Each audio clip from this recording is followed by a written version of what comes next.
എന്നിനിയ തമിഴ് മക്കളെ എന്ന ശബ്ദം കേട്ടാൽ തമിഴ്നാട്ടിലെ ഏത് മനുഷ്യനും ഒന്ന് തിരിഞ്ഞു നോക്കും.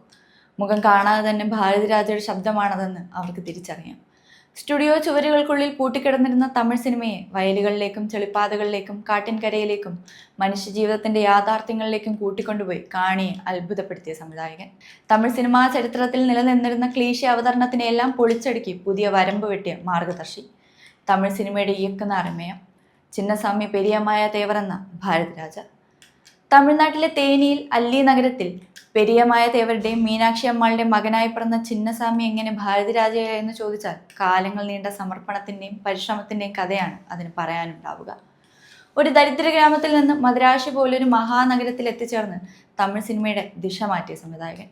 അയാളുടെ കഥയ്ക്കൊപ്പം നമ്മൾ പഠിക്കുക തമിഴ് സിനിമ ചരിത്രം കൂടിയാണ്. നാടകമെഴുത്തിലും സംവിധാനത്തിലും കുഞ്ഞുനാളിലെ തൽപരരായിരുന്നു ചിന്നസ്വാമി.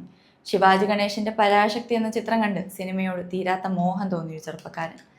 സിനിമ പിടിക്കാൻ 300 രൂപയുമായി മദ്രാസിയിലേക്ക് വണ്ടി കയറിയ അയാളുടെ ഇച്ഛാശക്തി. മദ്രാശി ജീവിതമാർഗത്തിനായി അയാൾ നാടകങ്ങളിൽ അഭിനയിച്ചു. പെട്രോൾ പമ്പുകളിൽ ജോലി ചെയ്തു. പൈപ്പ് വെള്ളം കുടിച്ച് വിശപ്പടക്കി. സിനിമ പിടിക്കാൻ രാവെന്നോ പകലെന്നോ ഇല്ലാതെ അലയുന്ന ആ ചെറുപ്പക്കാരനെ സിനിമ കണ്ടില്ലെന്ന് നടിക്കുന്നത് അങ്ങനെ. ഒടുങ്ങാത്ത അഭിനിവേശം അവസാനം ചിന്നസ്വാമി സംവിധായകൻ പുട്ടണ്ണ കനകാലിൻ്റെ അടുത്തെത്തിച്ചു. ആ കണ്ടുമുട്ടലോടെ ചിന്നസ്വാമി ഭാരതിരാജയായി. സിനിമയ്ക്ക് ചേരാത്ത പേരാണ് ചിന്നസ്വാമി എന്ന പുട്ടണ്ണയുടെ ഉപദേശത്തിൽ അയാൾ പുതിയ പേര് തിരഞ്ഞു. അനുജൻ ജയരാജന്റെയും സഹോദരി ഭാരതിയുടെയും പേര് ചേർത്ത് പുതിയൊരു പേര് തുന്നിയെടുത്തു, ഭാരതിരാജ. തമിഴ് സിനിമാ ചരിത്രം എക്കാലവും ഓർത്തുവെക്കാൻ പോകുന്ന ഒരു പേരായിരിക്കും അതെന്ന് കാലത്തിന് ഒരുപക്ഷെ അപ്പോൾ നിശ്ചയമുണ്ടായിരുന്നിരിക്കണം. സിനിമയാക്കാൻ പല കഥകൾ മനസ്സിലുണ്ടായിരുന്നു ഭാരതിരാജയ്ക്ക്. കാണുന്ന നിർമ്മാതാക്കളോടൊക്കെ കഥ പറഞ്ഞു. ഒടുവിൽ രാജാക്കണ്ണൻ എന്ന മുതലാളിക്ക് കഥ ഇഷ്ടമായി. പക്ഷെ ആര് സംവിധാനം ചെയ്യും? പല പ്രമുഖരുടെയും പേര് ഭാരതിരാജ പറഞ്ഞെങ്കിലും ആരെയും രാജാക്കണ്ണന് ഇഷ്ടപ്പെട്ടില്ല. ചായ കുടിക്കാൻ ഇറങ്ങിയ ഒരു വൈകുന്നേരം ഒരു 5 രൂപ നോട്ട് പോക്കറ്റിൽ തിരികെ കൊടുത്ത് നീതാ ഇന്ത പടത്തിക്ക് ഡയറക്ടർ എന്ന് പറഞ്ഞു രാജാക്കണ്ണൻ. തമിഴ് സിനിമയുടെ ദിശ മാറ്റിമറിച്ച 16 വയതിനിലെ അങ്ങനെ സംഭവിക്കുകയായിരുന്നു. കമൽഹാസൻ, ശ്രീദേവി, രജനീകാന്ത് കൂട്ടുകെട്ടിൽ സിനിമയൊരുങ്ങി. കമൽഹാസൻ നായകനായി എത്തിയ സിനിമ കൃത്രിമമായ സെറ്റുകൾക്കും അമിത നാടകീയതകൾക്കുമെല്ലാം കർട്ടനിട്ടു. യഥാർത്ഥ ഗ്രാമങ്ങളിലേക്ക് ഭാരതിരാജ തന്റെ ക്യാമറ തിരിച്ചു വെച്ചു. ഗ്രാമീണ ജീവിതം അതിന്റെ പച്ചയായ തലത്തിൽ ആവിഷ്കരിച്ചു. ആ സിനിമയ്ക്ക് സുഹൃത്തായി ഇളയരാജ തന്നെ സംഗീതം നൽകി. 1977 5 ലക്ഷം രൂപയ്ക്ക് നിർമ്മിച്ച 16 വയതിനിലെ ഒരു വർഷത്തിലധികം ഓടി തമിഴ്നാട്ടിൽ ചരിത്രം സൃഷ്ടിച്ചു. ആദ്യ സിനിമയിൽ തന്നെ മികച്ച സംവിധായകനുള്ള സംസ്ഥാന പുരസ്കാരം. നടീനടന്മാരുടെ താരമൂല്യത്തിൽ കേന്ദ്രീകരിച്ചു നിന്ന തമിഴ് തിരയുലകം സംവിധായകന്റെ മികവിലേക്ക് ഉറ്റുനോക്കാൻ തുടങ്ങിയ നാളുകൾ. സംവിധായകൻ താരമാവുകയായിരുന്നു. ആ താരത്തെ പിൻപറ്റി തമിഴ്നാട്ടിലെ ഗ്രാമങ്ങളിൽ നിന്ന് സംവിധാന സ്വപ്നങ്ങളുമായി ചെറുപ്പക്കാർ മദ്രാശിയിലേക്ക് വണ്ടി കയറാൻ തുടങ്ങി. തമിഴ് സിനിമയിൽ ഭാവുകത്വത്തിന്റെയും ദിശയുടെയും പുതിയ പാത തുറക്കപ്പെട്ടു. നവസിനിമകളുടെ ഒരു കാലം സംഭവിക്കുകയായിരുന്നു. പ്രകൃതിയും നീണ്ട ഷോട്ടുകളും വയലും മഴയും നിറഞ്ഞ ഭാരതിരാജയുടെ ദൃശ്യങ്ങൾ സ്റ്റുഡിയോ ലൈറ്റുകൾക്കും കൃത്രിമമായ അന്തരീക്ഷവും നിറഞ്ഞു നിന്ന് തമിഴ് സിനിമയെ മാറ്റിമറിച്ചു.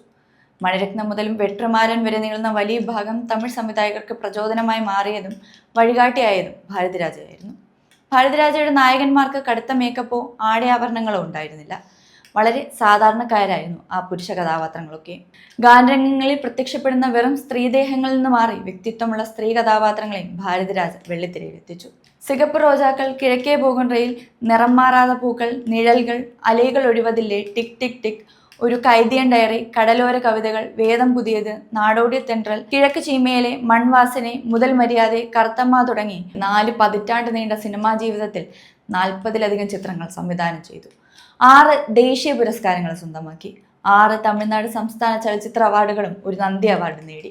2004 രാജ്യം അദ്ദേഹത്തിന് പത്മശ്രീ പുരസ്കാരവും നൽകി ആദരിച്ചു. പക്ഷെ 2009 ഭാരതിരാജ തനിക്ക് ലഭിച്ച പത്മശ്രീ രാജ്യത്തിന് തന്നെ തിരികെ നൽകി. ശ്രീലങ്കൻ തമിഴരുടെ വിഷയത്തിൽ കേന്ദ്ര സർക്കാർ നിലപാടിൽ പ്രതിഷേധിച്ചായിരുന്നു അന്ന് ആ തീരുമാനം. സംവിധാനം മാത്രമായിരുന്നില്ല, അഭിനയത്തിലും ഭാരതിരാജ ഉണ്ടായിരുന്നു. തരുൺമൂർത്തി ചിത്രം തുടരുമിലും ധനുഷ് ചിത്രം തിരുച്ചിത്രമ്പലത്തിലുമെല്ലാം നമ്മളത് കാണുകയും ചെയ്തു. എന്നെ ആർക്കും ഇപ്പോൾ വേണ്ടെന്ന് പറഞ്ഞ് വിങ്ങിക്കരഞ്ഞൊരു ഭാരതിരാജയെ തരുൺമൂർത്തി ഓർത്തെടുക്കുന്നുണ്ട്. മകന്റെ അകാല മരണത്തിൽ വല്ലാതെ വേദനിച്ചൊരച്ഛനായിരുന്നു അവസാന കാലത്ത് ഭാരതിരാജ. ഗ്രാമീണ കഥകൾക്ക് പുനർനിർവചനം നൽകി തമിഴ് സിനിമയെ ഗതിമാറ്റി വിട്ടൊരു സംവിധായകൻ ഇന്ന് വിട പറഞ്ഞിരിക്കുകയാണ്. ഒരു കാലഘട്ടത്തിന്റെ പരിസമാപ്തിക്കാണ് നമ്മൾ സാക്ഷ്യം വഹിക്കുന്നത്. തമിഴ് സിനിമാ ചരിത്രം ഭാരതിരാജ ഇല്ലാതെ പൂർണ്ണമാകില്ലെന്ന തിരിച്ചറിവിൽ തന്നെ യാത്ര പറയുന്നു. Rest in cinema legend.